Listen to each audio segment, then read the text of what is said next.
Si David po ay batang-bata at the tender age of more or less 16 years old. Siya po ay pastol at ang inaalagaan niya ay tupa. At binalak niya dahil nasa digmaan ang kanyang mga kapatid, puro mandirigma. At siya ay pumasyal. Pero ang ugali ni David, lagi siyang, nais ko pong ipaunawa, if you want to receive the power of God, develop your fellowship time with God. Iyo pong buuin at paunlarin yung iyong oras ng pakikipagniig sa Diyos. To receive power, maintain and continue your fellowshipping with God.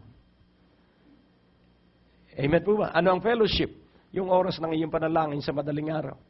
Yung oras ng iyong pananalangin sa break time sa opisina. Yung oras ng pananalangin mo sa lunch break. O sa iyong paglalaba, ikaw ay tumitigil sandali at ikay nananalangin. O sa iyong pagluluto, pag ako'y nagluluto, Panginoon, banal na Espiritu, i-anoint mo ako how to cook right. At ano ang nangyayari? Enjoy ang aking kasambahay pagkatapos kong magluto. Why? Because of the anointing. I ask for favor and God will always favor those who ask. Nakukuha niyo po? So, si David.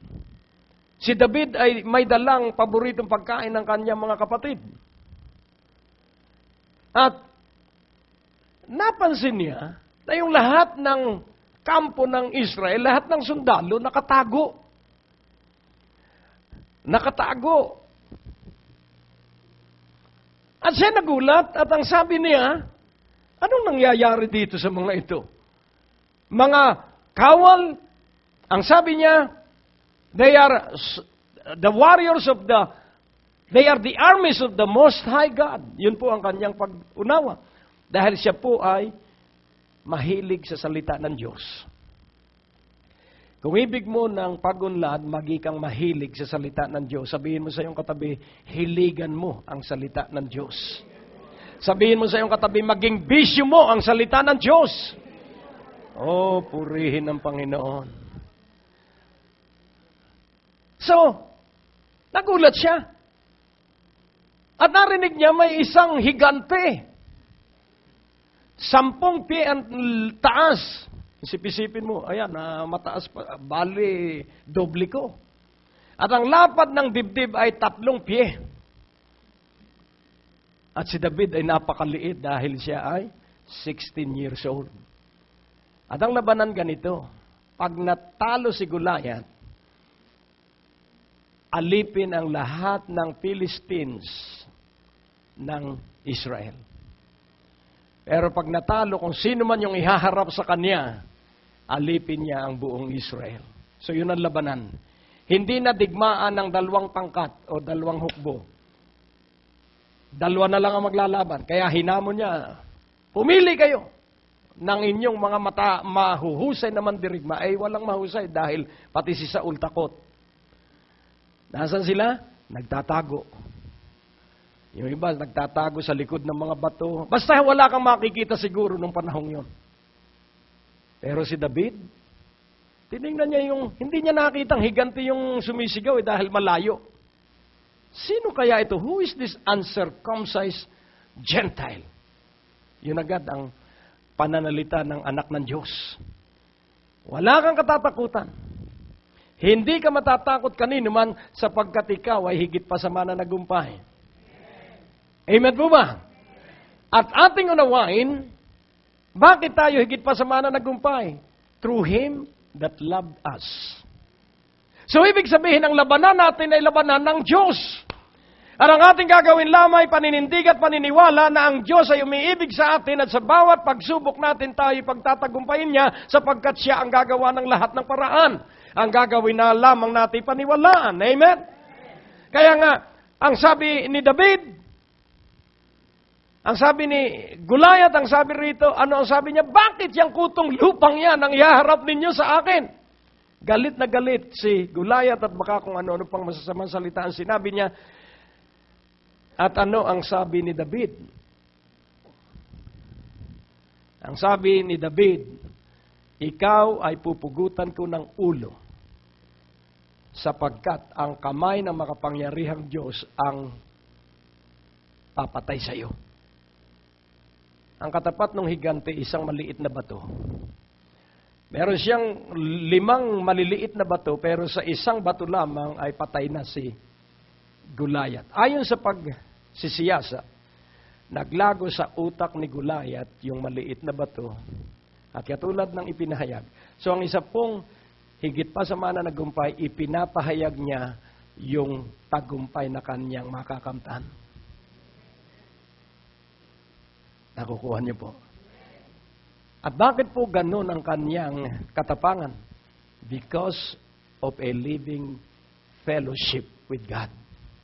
He that dwell in the secret place of the Most High. Siyang nagkukubli sa lihim na lugar ng Diyos na kataas-taasan. He that abide in the secret place of the Most High shall, ano po ang sabi ron? Shall abide under the shadow of the Almighty. So, ibig sabihin, siya ay lililiman ng kapangyarihan ng Diyos saan man siya naruroon. Kaya, napakahalaga po sa ating buhay. Change your world by changing your views. And by changing your views, iyo pong unawain, merong tayong bagong gagawin. So, kung papansinin po natin, ang ginawa ng Russia sa kanilang mga tauhan, ang ginawa ng China sa kanilang mga taong nasasakop is to re-educate their people. And re-education means that they have to change the ways of their population. And the process is to change their mind. At ang paraan ng China at ng Russia, dalawang bagay,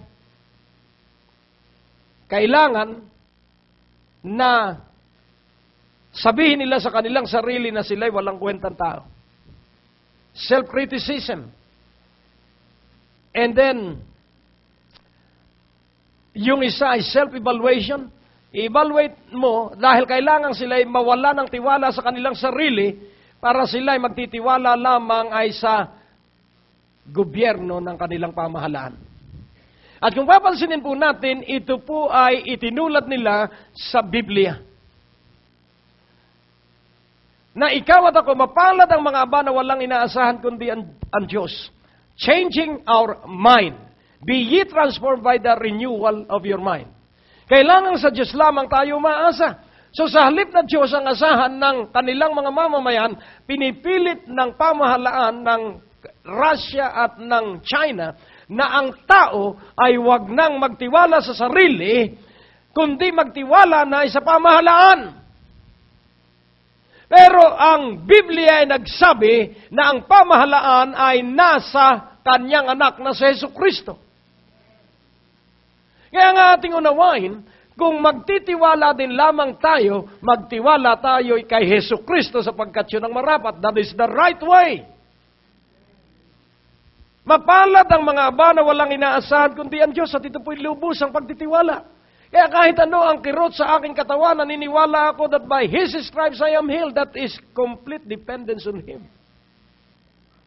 At sabi ko, Panginoon, kung ako'y hahayaan mong mamatay, wala po akong magagawa, pero ako'y maniniwala pa rin sa iyo na ako ay pinagaling mo dahil ikay dakilang manggagamot. Na kahit na malalaki ang bayaran at hindi dumadaloy ang pambayad, Panginoon, ako'y tinawag mo at ako'y maniniwala pa rin na babayaran mo itong iyong gawain. Hello?